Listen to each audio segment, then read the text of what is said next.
నాలుగవ ప్రశ్నకు మనము మాట్లాడుకుంటూ కొద్ది విషయాలు మనము జ్ఞాపకం చేసుకున్నాం లాస్ట్ సండే.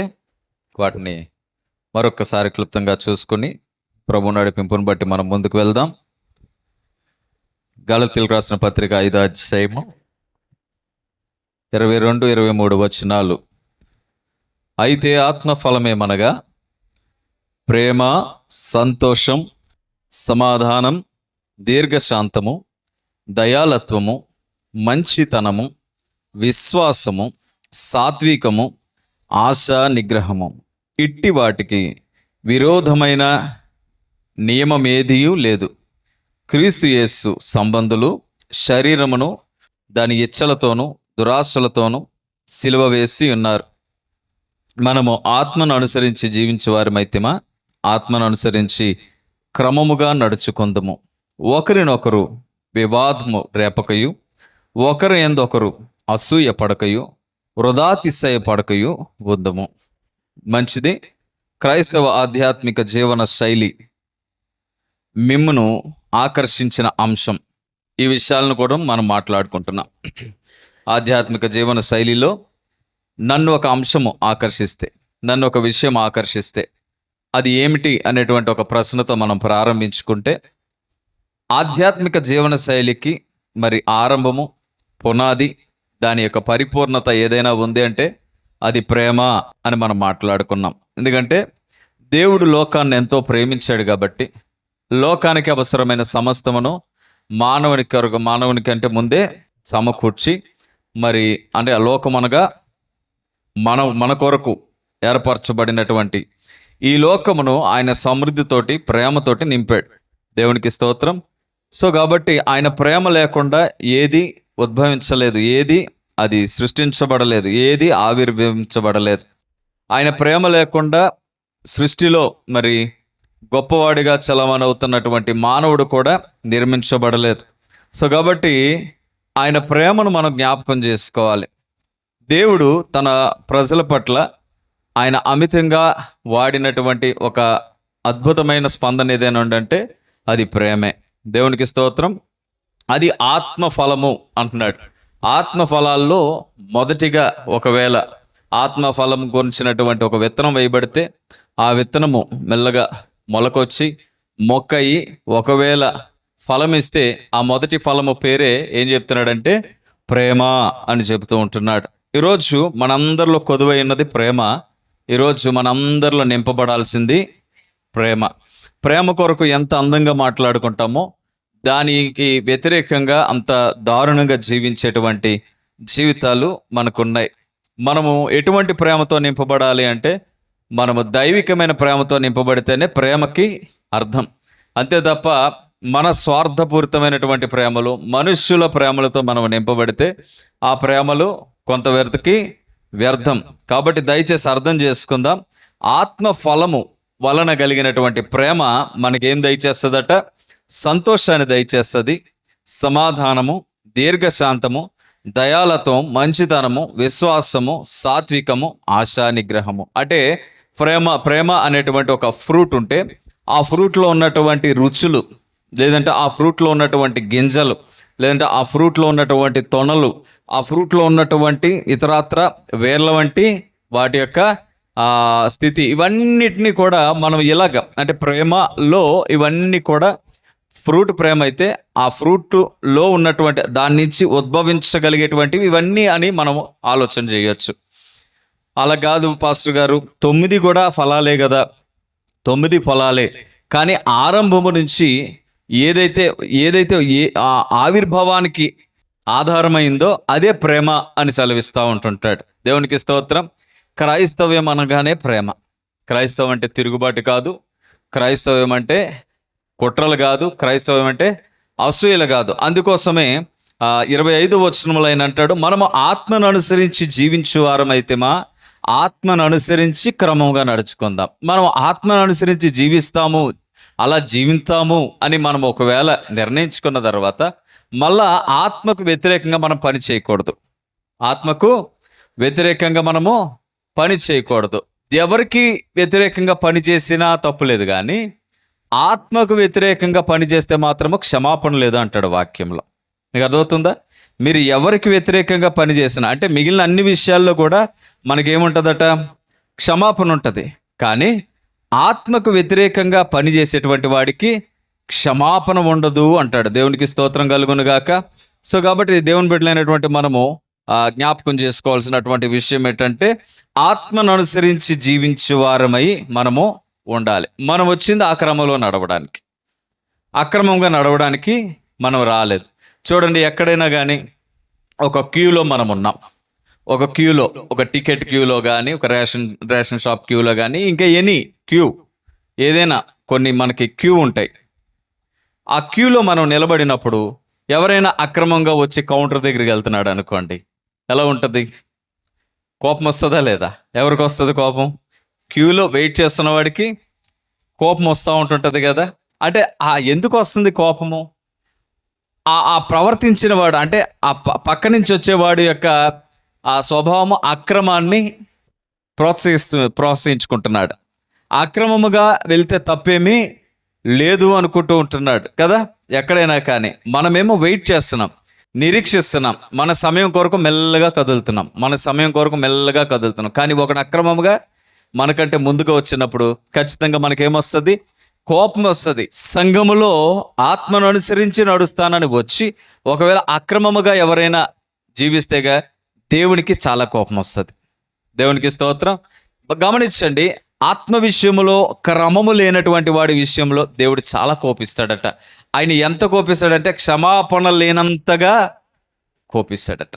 అంటే ఆత్మ విషయంలో క్రమము లేనటువంటి వాడు ఆత్మను దూషించేవాడు అవుతాడంటాడు.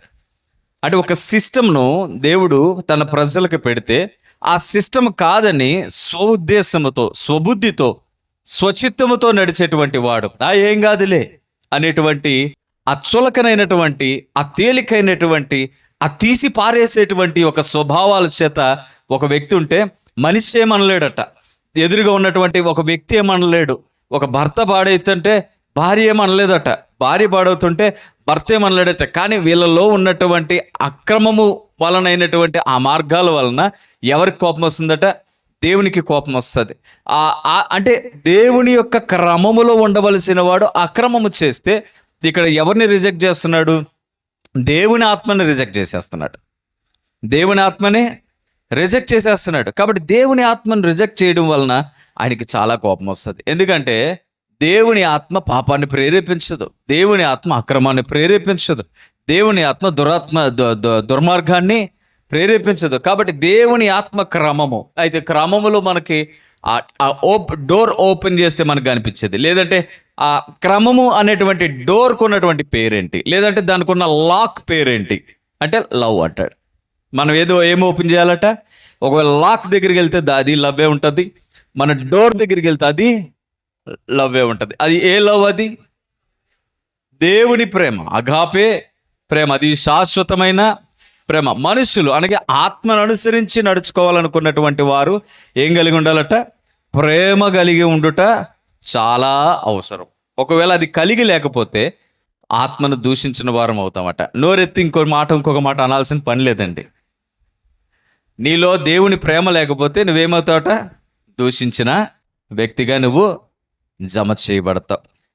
సో కాబట్టి దేవుని ప్రేమను మనము కలిగి ఉండాలి. అందుకే అంటాడు 26వ వచనంలో, ఒకరినొకరు వివాదము రేపకయు, ఒకరి యందు ఒకరు అసూయ పడకయు, వృధాతిశయ పడకయు ఉందము. ఎప్పుడు మనము ఆత్మను అనుసరించి నడుచుకునేటప్పుడు ఒకరినొకరు అంగీకరించుకోవడం మనకి కుదురుతుంటుంది. లాస్ట్ వీక్ అంతా, ఈ వీక్ అలాగే లాస్ట్ వీక్ అంతా కూడా, నేను లాస్ట్ వీక్ ఈ మాట మీకు చెప్పాలని నేను అనుకున్నాను కానీ మర్చిపోయాను.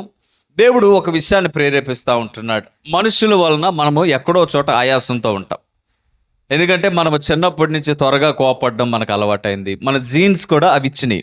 మన బ్లడ్ జీన్స్ కూడా ఏవైతే ఉన్నాయో మనకేమిచ్చినాయి?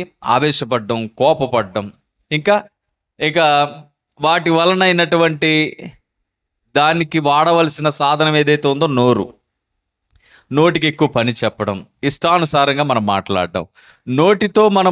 నోటికి పని చెప్పి మనం మాట్లాడాలి అంటే మనసుకు పని చెప్పడం. మనసుగా పని చెప్పి మనసు ఎలా పనిచేస్తుందట? దేవుని ఆత్మ ఫలమునకు వ్యతిరేకంగా పనిచేస్తుంది మనసు. మనసు ఎలా పనిచేస్తుందటండి? దేవుని ఆత్మ ఫలం ఏదండి? ప్రేమ. ఉన్నారు ఇక్కడ? దేవుని ఆత్మ ఫలం ఏదండి? ప్రేమ. ఆనంద్ గారు ఇక్కడే ఉన్నారా? దేవుని ఆత్మ ఫలము ప్రేమ. దానికి వ్యతిరేకంగా ఏం పనిచేస్తుంది? నా మనసు పనిచేస్తుంది. నా మనసు పనిచేయడం ప్రారంభించిన తర్వాత నాలో అణువణువున ఏం ఏం రేగుతాయట? ఈర్ష, ద్వేషము, అసూయ, వృధాతిశయముగా, అంటే ప్రయోజనము లేనటువంటి అతిశయము, ప్రయోజనము లేనటువంటి ఆయాసము నాలో చెలరేగిపోతూ ఉంటుందట.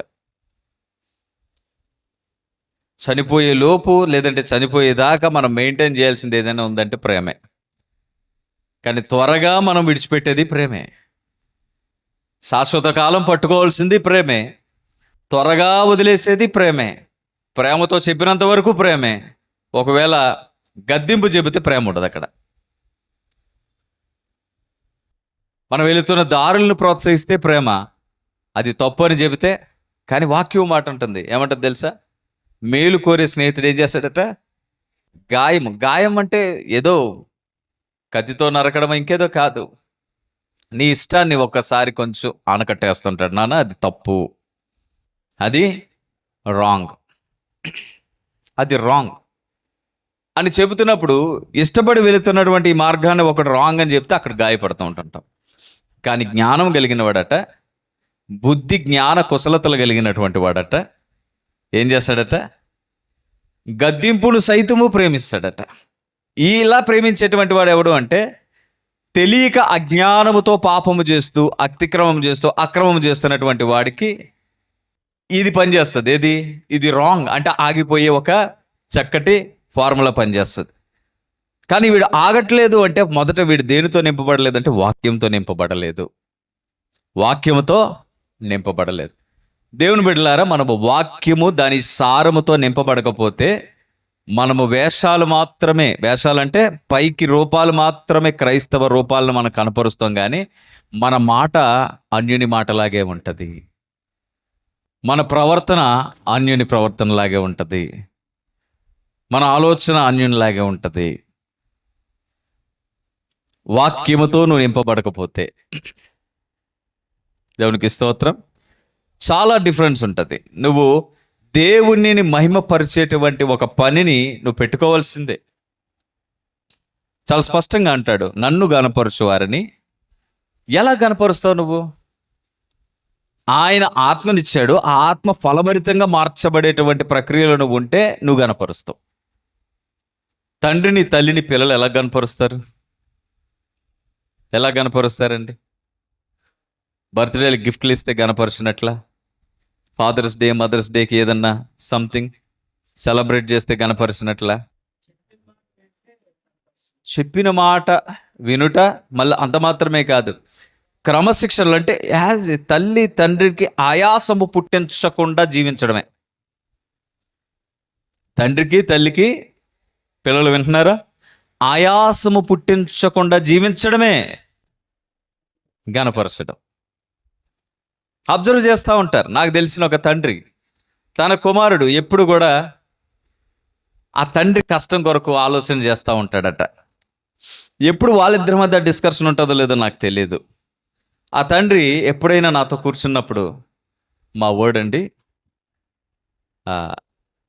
నాకు ఈ కష్టం అవుతుందని నన్నేం అడగడం. నేను చెబుతాను, ఒక కొత్త ఫోన్ తీసుకోరా అంటాను. వద్దు డాడీ ఇది చాలా అంటాడు.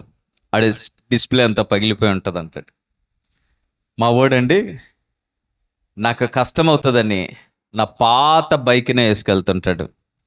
కాలేజ్కి వెళ్తే పిల్లలు ఎటువంటి బైక్స్ అడుగుతారు, ఎటువంటి అట్రాక్షన్స్, ఎటువంటి వాళ్ళ స్టైల్స్ ఎలా ఉంటాయి. కానీ నా పాత బండిని వేసుకెళ్ళడానికి ఇష్టపడతాడు. అది చైన్ సౌండ్ వస్తుంది, కానీ నాకు కష్టం అవుతుందేమో అని చెప్పి మా వాడు అంటాడు. నేను అంటాను, నాన్న నో ప్రాబ్లం, నేను ఏదో ఒకటి చేసుకుంటాను, నువ్వేం కంగారు పడకు, నేను నీ కొరకు ఒక మంచి బైక్ కొంటానంటే వద్దు డాడీ అంటాడట. పిసినారోడా, ఏం కాదు. కానీ అంటే ఒకటి, అంటే ఆ తండ్రి సంతోషంతో ఒక విషయాన్ని పంచుకుంటున్నాడు మనకి. ఆ అబ్బాయితో ఈ డిస్కషన్ లేదు. నాతోటి నాలాంటి వారితోటి ఆ తండ్రి డిస్కషన్ చేస్తున్నప్పుడు, అంటే ఒక తండ్రి కష్టాన్ని లేదంటే పరిస్థితిని ఇంటికొచ్చే రాబడిని అర్థం చేసుకుంటూ బిహేవ్ చేసేటువంటి పిల్లలు, వాళ్ళు మేము ఇదిగో నీకెంత కష్టం అవుతుంది కాబట్టి మాకు ఇది కావలసినా మేము అడగట్లేదు. చాలాసార్లు ఇటువంటి పిల్లలు ఉంటారు. నీకు సమస్య ఉంది కాబట్టి నాకు కావలసిన నేను త్యాగం చేశాను. మళ్ళీ వీలు కాదు. అబ్జర్వ్ చేసి వాళ్ళతో పాటు నడుచుకునేటువంటి పిల్లలు, వీళ్ళని తల్లిదండ్రులు అర్థం చేసుకున్నప్పుడు, ఒక తండ్రి అర్థం చేసుకుని నాతో చెప్తున్న మాట, మా వాడి వలన నాకు చాలా సంతోషం, నాకు భయమే లేదండి, వాడిని నేనే ఇంకా స్టైల్గా ఉండరా అంట. వాడు ఉండడు. ఎందుకు డాడీ అంత అంటాడు. ఫంక్షన్స్ వస్తే, నాన్న మీ ఫ్రెండ్ పుట్టినరోజు కదా వెళ్ళిరా అంట. ఎందుకు డాడీ, కాలేజీలో విష్ చేశాను కదా అంటాడు.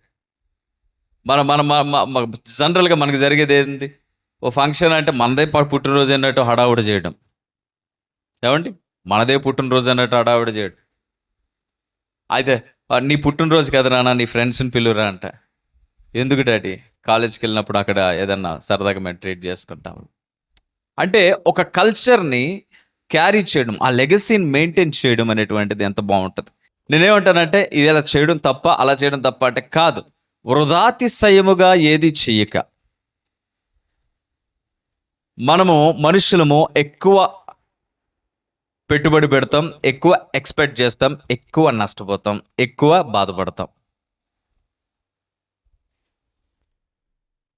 అంటే ఓవర్ సెలబ్రేషన్స్ నా కొడుకు ఇష్టపడ్డు, నేను నేను నేను నేను యాక్సెప్ట్ చేస్తాను, నేను యాక్సెస్ ఇస్తా, కానీ వాడు చేయడు. ఎందుకు చేయడు? ఇష్టం లేదా? అందరిలాగా ఉండడం ఇష్టం లేదా? కాదు. తండ్రిని అబ్జర్వ్ చేస్తూ ఏం చేస్తాడంటే తగ్గట్టుగా నడుచుకుంటాడు. మళ్ళీ నా కూతురు ఉంది, నా కూతురు కాదు నాయన కూతురే, మళ్ళీ నా కూతురు ఉంది, నా కూతురు అలా కాదు నన్ను రుబాబు చేసి తీసుకుంటుంది అంటాడు. కొడుకు ఎప్పుడైనా అది గమనిస్తే అలా చేయొద్దు అని వాడి పెద్దరికంతో మందలించి సరి చేస్తాడు. అంటే ఒక్క మాట, చిన్న సాక్ష్యం, ఒక కొడుకు కొరకు తండ్రి గమనించిన విషయాల్ని బయట సాక్ష్యం చెప్తుంటాడు. ఎలాగా? తృప్తిగా. దేవునికి స్తోత్రం. గణపరచడం అంటే ఎలాగండి? తండ్రిని గణపరచడం అంటే ఎలాగండి? ఈరోజు దేవుణ్ణి గణపరచడం అంటే ఎలాగా? ఒక ఆయన వచ్చి అంటాడు, నేను దేవుని కొరకు ఎంత కష్టపడుతున్నాను తెలుసా అంటే, నేను చెప్తాను, ఫస్ట్ ఆ వర్డ్ మాట్లాడడం మానేసి దేవుడి కొరకు మన దేవుని కొరకు ఎంత కష్టపడుతున్నావు అర్థం చేసుకోరేటాలు అంటారు. యేసయ్యనే అర్థం చేసుకోలేదు. నువ్వెంత, నేనెంత. కానీ యేసయ్య అక్కడ ఏం నేర్పిస్తున్నాడు? తండ్రి వీరు ఏం చేయుచున్నారో అంటే, ఎందుకంటే ఆత్మఫలములో ఆరంభమే ప్రేమ అయితే నా ప్రతి శబ్దం అక్కడి నుంచే రావాలి, నా ప్రతి మూవ్ అక్కడి నుంచే ఉండాలి, నా ప్రతి యాక్షన్ అక్కడి నుంచే ఉండాలి, నా తలంపు అక్కడి నుంచే రావాలి. ప్రేమ అనేటువంటి మాట చెప్పడం ఎంత సింపులో వసంత్, ఎంత ఈజీయో దాన్ని క్యారీ చేయడము అంత కష్టం. ఒక మాట చెప్తాను. ఇంకొక మాట ఏమంటాడంటే, నా కాడి సులువైంది అంటాడు. నేను సాత్వికుడును, దీన మనస్సు గలవాడును, కాబట్టి మీరేం చేయాలి? నా యొద్దకు వచ్చి నా కాడిని ఎత్తుకొని నా దగ్గర కూర్చుని నేర్చుకొని అంటాడు. ఏంటి ఆయన కాడి అంటే ఇదే భరించడం. ఈరోజు నేను మీరు అందరం కూడా నేర్చుకోవాల్సింది ఏంటో తెలుసా? ఈవెన్ ఒక ఫ్యామిలీలో మనకి జనరల్గా వచ్చే సమస్యలు ఫ్యామిలీ కదా. ఫస్ట్ ఎక్కడ మొదలవుతుంది? భార్యకి భర్త దగ్గర, భర్తకి భార్య దగ్గర మొదలవుతుంది. ఇక్కడ మొదలవుతుంది. వినండి దయచేసి ఈ మాటలు జాగ్రత్తగా వినండి. మన దేవుడు ఎవరు దేవుడు అన్నాము? కుటుంబాలకి దేవుడు. అందుకోసమే ఆయనకి సంబోధన ఎలా ఉంటుందంటే, అబ్రహాము దేవుడు, ఇస్సాకు దేవుడు, 3 తరాలకి దేవుడు. దేవునికి స్తోత్రం. 3 తరాల నుంచి 12 గోత్రాలకి దేవుడు అవుతాడు. దేవునికి స్తోత్రం. హల్లెలూయా. సో గమనించండి, ఆయన కుటుంబాలకి దేవుడు. ఈరోజు ఒక మాట, ఇందాక ప్రభు బల తీసుకుంటున్నప్పుడు ఒక పదం మీకు వాడాల్సి వచ్చింది. ఒక్కసారి గమనించుకుందాం. ఈ ఈ ఈ వారంలో మన ప్రవర్తన ఎలాగుంది, మన మాట ఎలాగుంది, మన చూపు ఎలా ఉంది. పాస్టర్ గారు మీరేం మిస్టేక్ చేయరా? అయ్యో ఇన్ని చేస్తా మిస్టేక్స్, ఇన్ని మీకంటే ఎక్కువ. ఇంకా మీరు ఉదయాన్నే లేస్తే భార్య ఓ చోటకి భర్త ఓ చోటకి వెళ్ళిపోతారు, మీరు కొట్లాట తక్కువ. ఎక్కడికి వెళ్ళినా మా ఇద్దరం కలిసి వెళ్ళాలి. తెల్లారి లేచి ఖాళీ నిద్రపోతున్నప్పుడు మాత్రమే ఒకళ్ళ ముఖాలు ఒకళ్ళు చూసుకోకుండా ఉంటాం తప్ప, కళ్ళు తెరిస్తే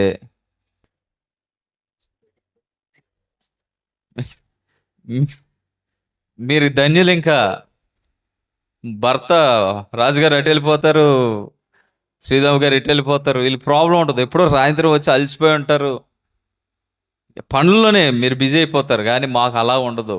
తెరిచినప్పటి నుంచి మూసుకునేదాకా ఒకళ్ళ మొక్కలు ఒకళ్ళు చూసుకుంటా ఉంటాం. మీకంటే ఎక్కువ ఉంటాయి మాకు సమస్యలు. అయ్యా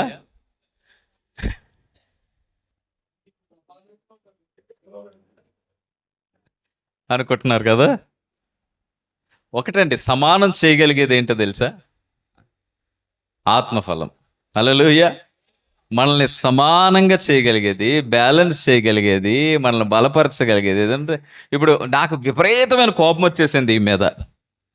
ఆవిడకంటే కొంచెం కండలు బాగానే ఉంటాయిగా మనకి.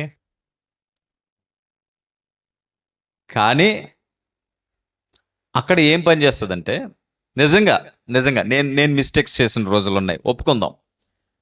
నా మిస్టేక్స్ చేసిన రోజుల్లో నేను ఒక మాట అన్నా, ఏదన్నా కుటుంబంలో సమస్య వచ్చిన పెద్ద చెయ్య పెద్ద నోరు నాదైపోతుంది. మొగుడిని కదా. కొందరు ఇళ్లల్లో స్త్రీలు మాట్లాడతారు, దాన్ని నేనేం చేయలేను. కొందరు ఇళ్లల్లో, నాలాంటి ఇళ్లలో మాత్రం నోరు అన్నీ మనయే ఉంటాయి కదా. తర్వాత ఒకరోజు ఆలోచన చేశాను, తాడిని దన్నేటోడు ఒకడైతే వాడి తలను దన్నేటోడు. ఇప్పుడు నేను తాడింది అంతున్నా. రాజుగారు, మనం తాడిని అంతున్నామంటే తలను దన్నేటోడు ఒకడు ఉంటాడట. అప్పుడు ఏమవుతాం?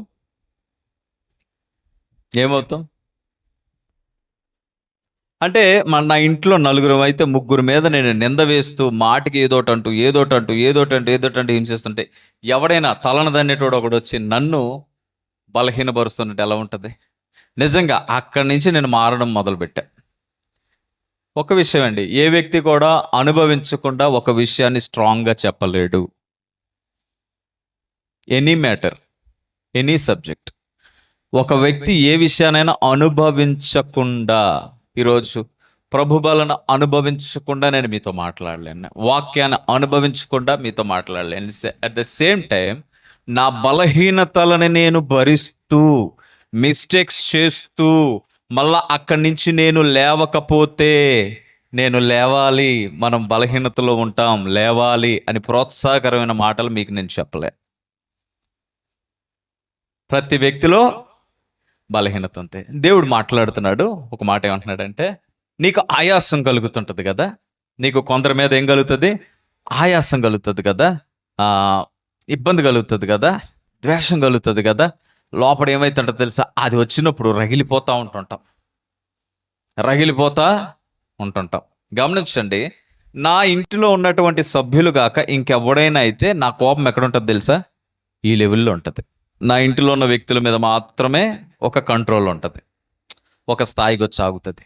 మిగిలిన ఇంకా అదర్ పర్సన్ ఎవరైనా ఉంటే ఎక్కడికి వెళ్ళిపోద్ది? దేవుడు నాతో ఏం మాట్లాడతాడంటే, ఒకవేళ ఆడు నీ ఫ్యామిలీ మెంబర్ అయితే అలా ట్రీట్ చేస్తావు.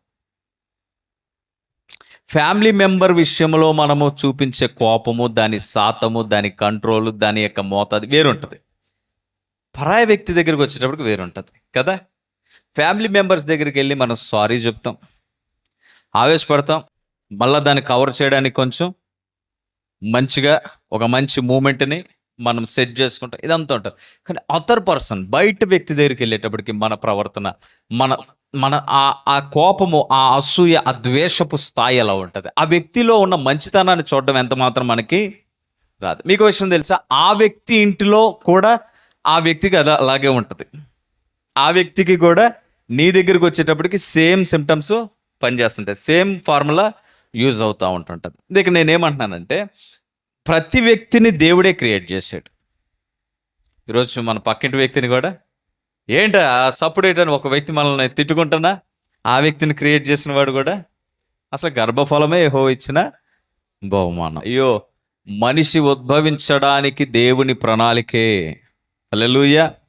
సో గమనించండి, ఏ ఇంటి గొడవ ఆ ఇంటికి ఉంటుంది. కానీ ఎప్పుడైతే ఒక వ్యక్తి ఆ, అందరూ దేవుని సృష్టి, అందరము దేవుని పిల్లలము అనేటువంటి ఒక ఆలోచనకు వస్తాడో అప్పుడు ఏమవుతుందంటే వైరము చల్లార్చుకుంటాడు, ప్రేమను ఆపరేట్ చేసుకుంటాడు.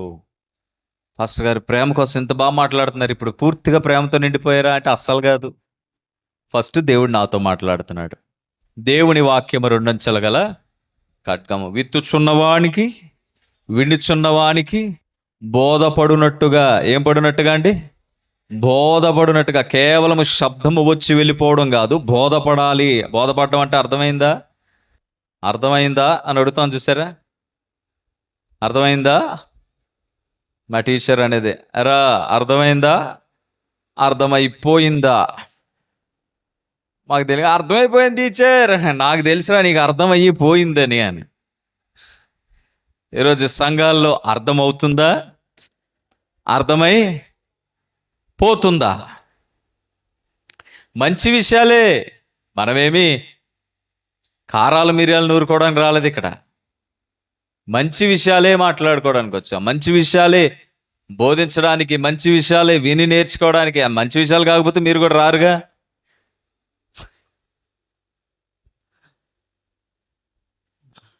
నువ్వు లేకుండా బైబిల్ పట్టుకుని వచ్చాడు తెలుసా? రికార్డేనా? దేవునికి స్తోత్రం. సో మంచి విషయాలనే మనం నేర్చుకుంటున్నాం, కానీ ఎందుకు ఉండట్లేదు అంటే అర్థమయ్యి పోతా ఉన్నాయి. దేవుని వాక్యం ఏం చెప్తుందంటే వాటిని గట్టిగా పట్టుకో. దేన్ని పట్టుకోవాలి? అర్థమైన వాటిని నువ్వు.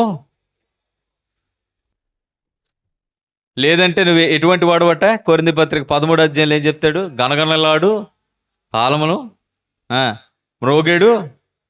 మ్రోగేడు కంచెయు గనగనలాడు తాళములై ఉంటాయట. అంటే శబ్దము మాత్రమే. మన జీవితాలకు ఏమున్నాయట? శబ్దాలు మాత్రమే. నేటి సంఘాల్లో, నేటి సంఘం అనబడుతున్న మనుషులలో ఏమున్నాయండి? శబ్దాలే ఉన్నాయి, శబ్దాలే ఉన్నాయి. ఈ ఉదయము దేవుడు కోరుకుంటున్నాడు సంఘాల్లో ఆ శబ్దాలు నిశ్శబ్దం అవ్వాలి. అవి ఎప్పుడు నిశ్శబ్దం అవుతాయంటే ఆత్మ ఫలము యాక్టివేట్ అయినప్పుడు, ఆత్మ ఫలము పని చేయడము ప్రారంభించినప్పుడు ఆ శబ్దాలు నిశ్శబ్దం అవుతాయట. దేవునికి స్తోత్రం. ఎంతమందికి ఆశ ఉంది ఆత్మ ఫలము పని చేయాలి? నేను ఇంకొక విషయం కూడా చెప్తా. ఏ విషయాన్ని పట్టించుకోకపోవడం కూడా కొంతమంది ఆత్మఫలం అనుకుంటారు. సరి చేయబడవలసిన, చెక్కబడవలసిన, నేర్చుకోవలసిన స్థలాలలో నీవు అది చెయ్యకపోకుండా మౌనంగా ఉంటే, వినండి, మౌనంగా ఉండుట వలన నువ్వేమవుతావు తెలుసా? నీ సాక్ష్యం ఏంటో తెలుసా? నీకు వచ్చే సాక్ష్యం ఏంటో తెలుసా? సోమరివాడు అని సాక్ష్యం వస్తుంది. మన సోమరి వాళ్ళుగా మనం ఉండకూడదు. సరైనటువంటి తోటమాల లేకపోతే చెట్లు ఎండిపోతాయా లేవా? కదా? అందమైన చెట్టే, మంచి చెట్టే, చాలా విలువైన చెట్టే, సువాసన ఇవ్వగలిగే చెట్టు, చక్కటి ఫలాలు ఇవ్వగలిగే చెట్టు, కానీ తోటమాలి సరిగా లేడు. అంటే ఆ చెట్టుని సంరక్షించేవాడు ఉన్నారు ఇక్కడ. ఆ చెట్టుని సంరక్షించేవాడు సరిగా లేడు. చెట్టుని సంరక్షించేవాడు సరిగా ఉంటే ఆ గ్రీనరీ ఎంత బాగుంటుంది, ఆ గార్డెన్ ఎంత బాగుంటుంది, లేదంటే ఆ చెట్టు దాని స్థితి ఎంత బాగుంటుంది కదండి. ఈ మధ్య శివాజీ షిండే అనేటువంటి ఒక సినీ యాక్టర్ అసలు ఎవరు చేయలేనటువంటి పనిని పూనుకున్నాడు. మీరు తెలుసా ఆ విషయం? ఎవరు చేయలేనటువంటి పనిని పూనుకున్నాడు. ఆ, మనకు కొంచెం వినడానికి విచిత్రంగా ఉంటుంది. అంటే ఈ సబ్జెక్ట్కి రిలేటెడ్గా ఉందని అది చెప్తున్నాను నేను. సర్వసాధారణంగా అనాథాశ్రయము, అనాథ పిల్లలాశ్రయము, సెమీ ఆర్ఫన్స్ అంటే తండ్రి ఉండి తల్లి లేని, తల్లి ఉండి తండ్రి లేని ఆశ్రయాలు, వృద్ధాశ్రయాలు ఇవి ఉంటాయి కదా. ఆయన ఒక ఆశ్రయం పెట్టాడు, కొన్ని ఎకరాల భూమిని కొని అనాథలైన చెట్ల ఆశ్రయాలు పెట్టాడు. ఎక్కడైనా ఒక చెట్టు అనాథగా ఉండి దానికి పోషణ సరిగా లేకపోతే ఈయన చాలా ఖర్చు పెట్టి భూమిలో నుండి దాని యొక్క వేర్లలో నుండి మొత్తం తీసి దానికి అక్కడే మళ్ళా ఒక కెమికల్ సంథింగ్ సంథింగ్ ఏదో చచ్చిపోకుండా దానికి వేసి దానికి గుడ్డ చుట్టి ఒక ట్రక్లో పెట్టి అది ఎంత పెద్ద వృక్షమైన తీసుకొచ్చి ఈయన కొన్న భూమిలో మంచిగా తవ్వి మళ్ళీ అక్కడ చాలా జాగ్రత్తగా సెటప్ చేసి అక్కడ పెడుతున్నారు. ఇంత బాధ్యత అంటే మామూలు పని కాదు అది. ఒక పర్సన్ కూర్చోమ్మా అన్నం పెట్టేసి లేదంటే క్లీన్ చేసేసిన పని కాదు అది. నేను చూసి చాలా విచిత్రం అయిపోయాను. ఎంత ఓపిక ఎక్కడి నుంచి వచ్చిందిరా నాయన. మంచి మంచి ఈ వృక్ష శాస్త్రాలని శాస్త్ర విధానాలు తెలిసినటువంటి వ్యక్తులను తీసుకొచ్చి దానికి అవసరమైనటువంటి ఆ మందులు ఇప్పించడం, వాటి పోషణ, మళ్ళా చనిపోయినటువంటి ఆ బలమైన చెట్లను మళ్ళా చిగురింపు చేయుట. దేవునికి స్తోత్రం. నాకు అవన్నీ చూస్తున్నప్పుడు నాకేమనిపిస్తుంది అంటే, దేవునికి స్తోత్రం, మూడు బారిన జీవితాలను చిగురింపచేయగలవు నీవు. మూడు బారిన జీవితాలను చిగురింపచేయగలవు నీవు. మారానుభవం మధురముగా మార్చగలవు నీవు. హల్లెలూయా. అంటే నాకు ఆ సీన్ చూసినప్పుడు ఆ పర్సన్ చూడలేదు, అక్కడ ఉన్న సిచ్యువేషన్ చూడలేదు, ఆ చెట్టు ప్లేస్లో బాగా ఎదిగి ఎండిపోయినటువంటి నా జీవితం కనిపిస్తే ఆ దాన్ని బ్రతికిస్తున్నటువంటి ఆ వ్యక్తిలో దేవునికి స్తోత్రం, నా కొరకై మరణించి నా కొరకై తిరిగి లేచి నన్ను జీవింపచేస్తూ అలాగే నా యొక్క బాబోగులను ఆలోచన చేస్తూ నన్ను విడిచిపెట్టక అనాథగా వదిలేయక నాకు ఒక ఒక చక్కటి గైడెన్స్ ఇస్తూ దేవునికి స్తోత్రం. దివారాత్రము దానిని ధ్యానించువాడు. దేనిని ధ్యానించువాడు? ధర్మశాస్త్రం. ధర్మశాస్త్రంలో ఏముంది? మోడు బారే స్థితిలోనికి వెళ్లకుండా చిగురింపజేసే స్థితి ఉంది ధర్మశాస్త్రం. అంటే ఏమున్నాయి ధర్మశాస్త్రంలో? ఆజ్ఞలున్నాయి, కట్టడలున్నాయి, ఇంకా కట్టడలున్నాయి, తర్వాత అందులో నడిపింపు ఉంది, అందులో సరి చేయబడుట ఉంది. ధర్మశాస్త్రంలో ఏమిచ్చాడంటే కట్టడలు ఇచ్చాడు, ఆజ్ఞలు ఇచ్చాడు.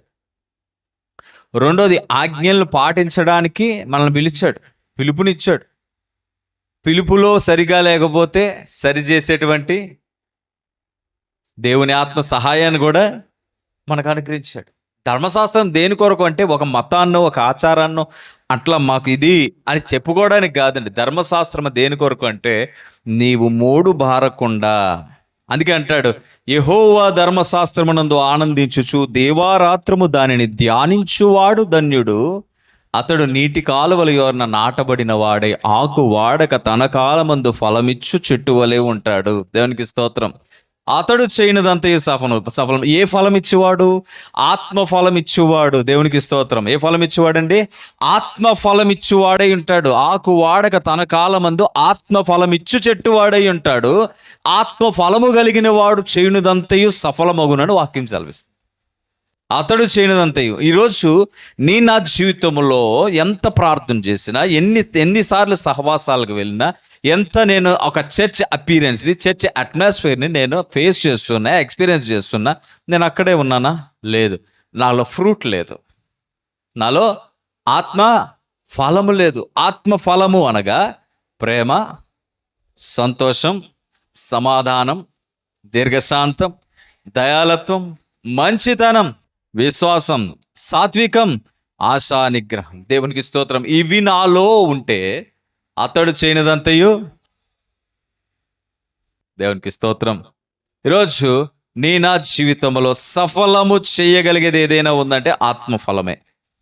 అయితే నీలో ఉందా చూసుకోవాలి. లేదా ఆకు వాడక మోడు బారక ఉండేటటువంటి స్థలానికి నువ్వు వెళ్ళిపోవాలి. ఎక్కడికి రావాలంట? అతడు నీటి కాలువల యోరన నాటబడిన వాడై. వాక్యం ఏం సెలవిస్తుంది? ఎక్కడ ఉండాలట? ఆకు వాడొద్దు, మోడు బారొద్దు. అమ్మా, నీ నా జీవితంలో ఆకు వాడొద్దు. ఉన్నవా రమక్? ఇక్కడ ఆకు వాడొద్దు, మోడు బారొద్దు. నీ కొరకే ఒక నది ప్రవహిస్తుందట. అమ్మా, మన కొరకు ఏం ప్రవహిస్తుందిరా? ఒక నది ప్రవహిస్తుంది. నీటి కాలువల యోరన నాటబడినదై. ఏంటి నీరు? దేవుని వాక్యమే, ఆయన కట్టడలు, ఆయన నిబంధన, ఆయన క్రమం. అందుకోసం అంటాడు, మనము ఆత్మను అనుసరించి జీవించు వారమైతిమా, ఆత్మను అనుసరించి క్రమముగా నడుచుకుంటాం. ఆత్మను అనుసరించి జీవించు వారమైతిమా, ఆత్మను అనుసరించి క్రమముగా. తప్పిపోవద్దు, గాడి తప్పిపోవద్దు, దారి తప్పిపోవద్దు, అక్రమము వైపుకి వెళ్ళిపోవద్దు. ఎంతసేపు వెయిటింగ్ అనొద్దు. క్యూ అంటే క్యూవే. నీ కాలమున ఆయన బలమైన హస్తముల కింద దీన మనస్సు కలిగిన వాడిని ఏం చేస్తాడంటే తగిన కాలం ముందు ఆయన హెచ్చించినట్లు దేవుడు అతను దీవిస్తాడు. దేవునికి స్తోత్రం. తన కాలమందు. ఏ కాలం? నాకు ఒక కాలం ఉంది. మందిరానికి వెళ్ళాను, ఏం కాలేదండి. ఏం కాదు, ఏం కాదు. నువ్వు చచ్చిపోయేదాకా వెళ్ళినా ఏం కాదు. ఎందుకు కాదు తెలుసా? ఫస్ట్ ఆఫ్ ఆల్ నీలో ఫలించే గుణం లేదు. అమ్మా, నీలో ఫలించే గుణం లేదు. నువ్వు ఏ టవర్కి వెళ్ళినా, ఏ చర్చ్కి వెళ్ళినా, ఏ స్తుతి స్వరానికి వెళ్ళినా, ఏ ప్రవక్త కిందకి వెళ్ళినా, ఎవరి దగ్గరికి వెళ్ళినా ఫలించే గుణము నీకుంటే ఫలభరితంగా నువ్వు మారతావు. ఫలించే గుణం నీకు లేకపోతే ఏమి ఉందా లేదా? ఫలించే గుణం. నా మిత్రుడు 18 సంవత్సరాలు వివాహం. మా తర్వాత అయ్యింది. వినండి, 18 సంవత్సరాలు అయింది పెళ్ళి. ఆ చెల్లిలాగా ఉంటుంది అమ్మాయి. పిల్లలు లేరు. చాలా ప్రయత్నాలు చేశారు, పిల్లలు లేరు. ఫైనల్గా డాక్టర్ ఏం చెప్పాడంటే, మీలో ఫలించే గుణము అంటే మీకు అర్థమవుతుందని ఈ భాషలో చెప్పి అవకాశాలు లేవు. అమ్మాయి చెయ్యని ప్రయత్నం లేదు, ఖర్చు కూడా బాగా పెట్టారు. దేవునికి స్తోత్రం. దాదాపు దగ్గర మాకు ఒక 3 వారాలు అవుతున్నట్టుకుంది. 3 వారాలు అవుతున్నట్టుకుంది. ఫోన్ వచ్చింది కన్సీవ్ అయింది అని. మేము చాలా హ్యాపీ అయిపోయాం. ఒక రకంగా చెప్పాలంటే ఒక 2 ఇయర్స్ నుంచి వాళ్ళకి దూరంగానే ఉన్నాం. కానీ ఈ వార్తతోటి అర్జెంటుగా మేము ఇద్దరం సదురుకుని ఇంటికి వెళ్ళిపోయాం. సంతోషం, ఎందుకంటే మేము కూడా ఎదురు చూస్తున్నాం. నేనైతే ఎప్పుడు ఆమెకు ప్రార్థన చేసేటప్పుడు ఒకటే అనేటోడిని, సారా జీవితంలో ఎందుకు ఆలస్యం చేసావు? హాగర్కి ఎందుకు ఇచ్చేసావు? హన్నా జీవితంలో ఎందుకు ఆలస్యం చేసావు? పెనిన్నాకి ఎందుకు ఇచ్చేసావు? మీకు అర్థమవుతుందా? హాగరు అబ్రహాముకి భార్యగానే ఉంది కదా. రెండవ అంటే సారా దాసి హాగరు భార్యగానే ఇచ్చేసింది పిల్లల కొరకే. పెనిన్నా కూడా ఎల్కానాకి, హన్నాకి పిల్లలు లేరు కాబట్టి పెనిన్నా వచ్చింది అక్కడ పిల్లల్ని కనడానికి. కన్నది. సారాకి పిల్లలు లేరు కాబట్టి హాగర్ వచ్చింది పిల్లల్ని కనడానికి. దేవునికి స్తోత్రం. కానీ ఈ 2 గర్భాలు ఒక టైంలో తెరవబడ్డాయి. హల్లెలూయా. తన కాలమందు ఉన్నారు ఇక్కడ. తన కాలమందు ఫలమిచ్చు చెట్టు వలేనుండును అంటాడు. చూడండి, ఈ 2 గర్భాలు ఎప్పుడు తెరవబడ్డాయి? అనుకున్నప్పుడు తెరవబడ్డాయా? ఈ 2 గర్భాలు తెరవబడక మునుపు ఎన్ని నిందలు, ఏమండి, ఎన్ని అవమానాలు. చుట్టాలు ఇంటికి వెళ్ళగలిగేటారు వాళ్ళు. చుట్టాలింటికి వెళ్ళగలిగేటోరా? బంధువుల మధ్య ఉండగలిగేటోరా? అందులోని పిల్లలు అనేటువంటిది చాలా ప్రెస్టీజియస్ ఇష్యూ అది. ఇప్పుడంటే కావాలని పిల్లల విషయంలో డైట్ చేస్తున్నారు. ఇప్పుడుది వేరే కథ ఇది. ఎందుకంటే అందాలు పాడైపోతాయి, గర్భాలు కడుపులు పాడైపోతాయి కదండి. పిల్లల్ని కన్నాక ఆపర్చునిటీస్ రావు. పిల్లల్ని కన్నాక షేప్ అవుట్లు అయిపోతారు, వేలబడిపోతారు, ఏయో వాటి వలన ఇప్పుడు పిల్లలు కూడా. కానీ ఒకప్పుడు పిల్లలు చాలా మస్ట్ అండ్ షుడ్, వాళ్ళకి ఖచ్చితంగా పిల్లలు లేరు అంటే అవమానకరమైన పరిస్థితి. పిల్లలు లేరు అంటే అదొక చాలా దారుణమైన పరిస్థితి. ఆ విషయాలను బట్టి కృంగిపోయేటువంటి వారట. అందులో మరి మనకు బాగా తెలిసిన సారమ్మ, హన్న, వీళ్ళ క్యారెక్టర్స్ చాలా అద్భుతంగా ఉంటాయి కదా. అయితే వీళ్ళకి పిల్లల్ని గండానికి వచ్చిన వాళ్ళేమో పిల్లలు గంటా ఉంటుంటారు, వీళ్ళకి పిల్లలు లేరు. వాళ్ళ పిల్లల కన్నాక వాళ్ళ గర్వము, వారి అతిశయము, వారి ఎగతాళికి వీళ్ళు సగం. ఎందుకంటే ఏదో పిల్లల్ని కంటారు కదా అని ఇంట్లో అవకాశం వస్తే పిల్లల్ని కానీ నీకు పిల్లలు లేరని ఎక్కిరించేదట వీళ్ళు. భార్య అవకాశం ఇస్తేనే కదా వచ్చింది. సారాని అంతగానే ప్రేమించాడు, హాగర్ని అంతగానే ప్రేమించాడు. ఎవరు? తన భర్తలు.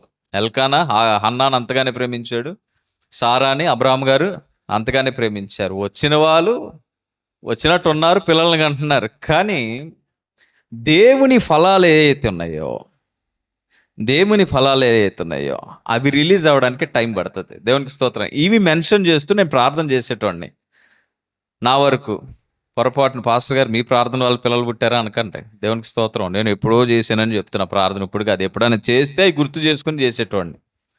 వాళ్ళు తర్వాత రీసెంట్గా వాళ్ళ ఇంటికి వెళ్తే వాళ్ళు చెప్పిన మాట ఏంటంటే, మేము చేస్తున్న ప్రయత్నాలన్నీ ఆపేసి, జాగ్రత్త వినండి, మేము చేస్తున్న ప్రయత్నాలన్నీ ఆపేసి దేవుని చిత్తమైతే ఆయనే ఇస్తాడనే ఒక విశ్వాసాన్ని, ఒక ఆత్మ ఫలాన్ని ఆపరేట్ చేయడం స్టార్ట్ చేసాము. దేవునికి స్తోత్రం. దేవుడు కన్సీవ్ చేశాడు. వినండి, ఆత్మీయులు కాని తల్లులు కానీ, అత్తలు కానీ, చుట్టాలు కానీ ఇచ్చే సలహాలు ఏముంటాయంటే, అక్కడికి వెళ్తే పని అయిపోద్ది, ఇక్కడికి వెళ్తే పని అయిపోద్ది, అక్కడ వాళ్ళు ఇస్తారు మందు, ఇక్కడ ఇస్తారు. ఈ తప్పుడు నడిపింపుల్లోకి వెళ్ళకండి. ఎందుకోసం తెలుసా? మీరు ఆత్మలో క్రమముగా నడవవలసిన వారై ఉన్నారు, కానీ మీ జీవితంలో దేవుడు అద్భుతం చేయడానికి కాస్త ఆలస్యం చేస్తున్నాడు. నా మాట అర్థమవుతుందా? మీ గర్భములు, మీ కుటుంబాల్లో అద్భుతాలు జరగాలంటే కొంచెం ఆలస్యం. అద్భుతం అనేటువంటిది రాత్రి పడుకుంటే ఉదయం వచ్చేసేది కాదు. అద్భుతం అంటే ఆలస్యంతో, నిరీక్షణతోటి. వీడు కనిపెట్టుడు అది సామాన్యమైనది కాదు, వృధాగా పోలేదు. దేవునికి స్తోత్రం. సో అలాగా నిన్ను గురించినటువంటి ఒక మంచి సాక్ష్యం నీకు ఉండాలంటే నీ లోపల ఏముండాలట? ఆ స్పిరిచువల్ ఫ్రూట్, ఆ ఆత్మ ఫలం ఉండాలట. దేవునికి స్తోత్రం కలుగునుగాక. అలాగా నువ్వు మోడిబారిపోకుండా, నీ ఆకు రాలిపోకుండా ఉండాలంటే నువ్వు ఎక్కడ ఉండాలి? ఆత్మ ఫలాలతోటి. ఆత్మ ఫలాలే కాదు, గర్భఫలాలే కాదు, ఏ ఫలాలైనా నువ్వు ఫలించాలంటే ఎక్కడ ఉండాలట? ఆకు వాడక ఫలమిచ్చు చెట్టు వలె ఉండాలంటే నీటి వారన నాటబడిన వాడవే, నాటబడిన దానవే ఉండాలట. ఏంటి నీరు అంటే? మనం ఏం మాట్లాడుకున్నాం? వాక్యమనే నీరు. వాక్యం అనగా దేవుడే. ఆది యందు వాక్యముండెను, వాక్యము దేవుని యొద్ద ఉండెను, ఆ వాక్యమే దేవుడయ్యను. దేవునికి స్తోత్రం.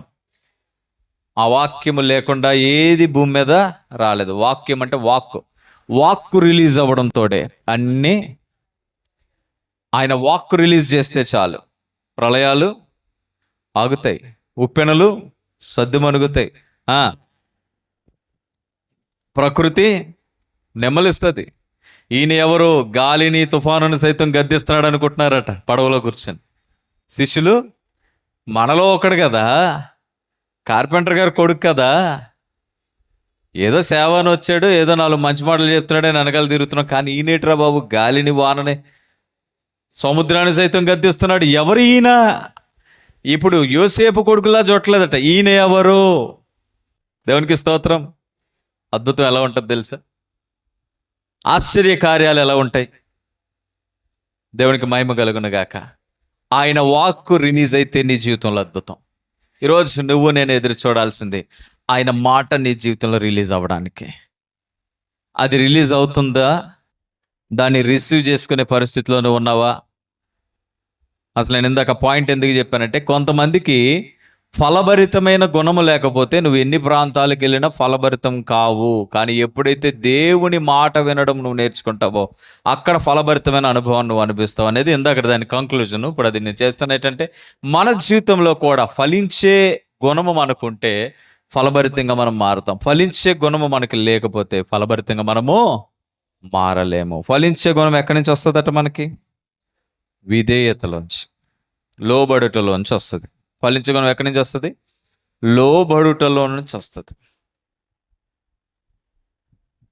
లోబడటం అనేటువంటిది నీకు రాకపోతే, అతిశయము, గర్వము దేవుని సంఘానికి కనుక ఉంటే, గమనించండి దేవుని బిడ్డలారా, మనము ఫలభరితంగా మారలేం. లోబడుట మనకి చాలా చాలా అవసరం.